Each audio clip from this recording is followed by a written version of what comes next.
సిరిసిల్ల జిల్లా గంభీరావుపేట మండల కేంద్రంలో మా వృద్ధాశ్రమంలో ఉచిత వైద్య శిబిరం నిర్వహించారు.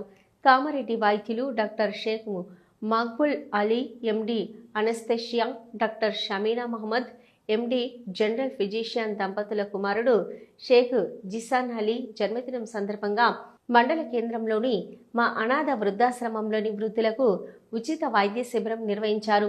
వృద్ధాశ్రమంలోని వృద్ధులకు అన్ని రకాల వైద్య పరీక్షలు నిర్వహించి తగిన మందులు పంపిణీ చేశారు. సుమారు 50,000 రూపాయల విలువ గల మందులు, టానిక్స్, టాబ్లెట్లు వృద్ధులకు అందించారు.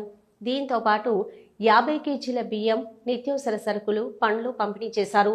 ఈ సందర్భంగా డాక్టర్ షేక్ మక్బుల్ మాట్లాడుతూ, గురువుగారైన నర్సయ్య సార్ అందిస్తున్న వృద్ధుల సేవా కార్యక్రమంలో నాకు వారి శిష్యుడిగా అవకాశం కలిగినందుకు ఆనందంగా ఉందన్నారు. కామారెడ్డి నుంచి వచ్చి మా వృద్ధాశ్రమంలోని వృద్ధులకు వైద్య సేవలు చేసి మానవత్వాన్ని చాటినందుకు అభినందనలతో పాటు ఆశ్రమ నిర్వాహకులు నంది అవార్డు గ్రహీత మల్లుగారి నర్సయ్య గౌడ్ కృతజ్ఞతలు తెలిపారు. పదవ తరగతిలో మాకు విద్యాభ్యాసం చేయడం జరిగింది. సో ఆ రిలేషన్ తోటి నేను ఇక్కడ ప్రతిసారి రావాలని కోరుకుంటున్నాను. ఈరోజు నా పెద్ద అబ్బాయి జిషాన్ అలీ పుట్టినరోజు సందర్భంగా మెడికల్ క్యాంపు కండక్ట్ చేశాను. దాంతోపాటు నిత్యావసర వస్తువులు కూడా నేను ఇక్కడ ఇవ్వడం జరిగింది.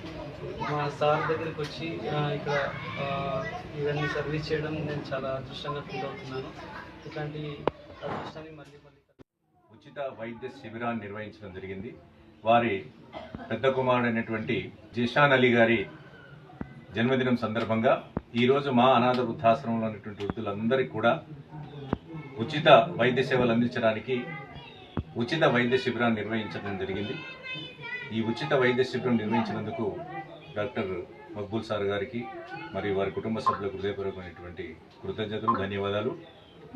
కామారెడ్డిలో ప్రముఖ వైద్య సేవలు అందిస్తున్నటువంటి డాక్టర్ గారు మరియు గవర్నమెంట్ హాస్పిటల్లో విశిష్ట సేవలు అందిస్తున్నటువంటి వారి సతీమణి గారు ఈ ప్రాంతంలో వారు అందించి వారు వైద్యులకు ఈ విధంగా చేయుతను మరియు ఈ సహాయాన్ని అందించినందుకు వృద్ధులకు మన వృద్ధులందరి తరఫున నేను హృదయపూర్వకమైనటువంటి కృతజ్ఞత తెలియజేస్తూ వారు ఇంకా కూడా ఆనందంగా, ఉత్సాహంగా వారి యొక్క వైద్య సేవలు అనేటువంటిది ముందుకు సాగాలని, వారి బృందమంతా కూడా ఇట్లాంటి సేవల్లో పంచుకునే విధంగా వారికి ధైర్యాన్ని, శక్తిని మరి నమ్ముకున్నటువంటి దైవం ప్రసాదించాలని కోరుతూ నేను హృదయపూర్వకంగా మంచి సేవలు అందించినందుకు నేను హృదయపూర్వక ధన్యవాదాలు.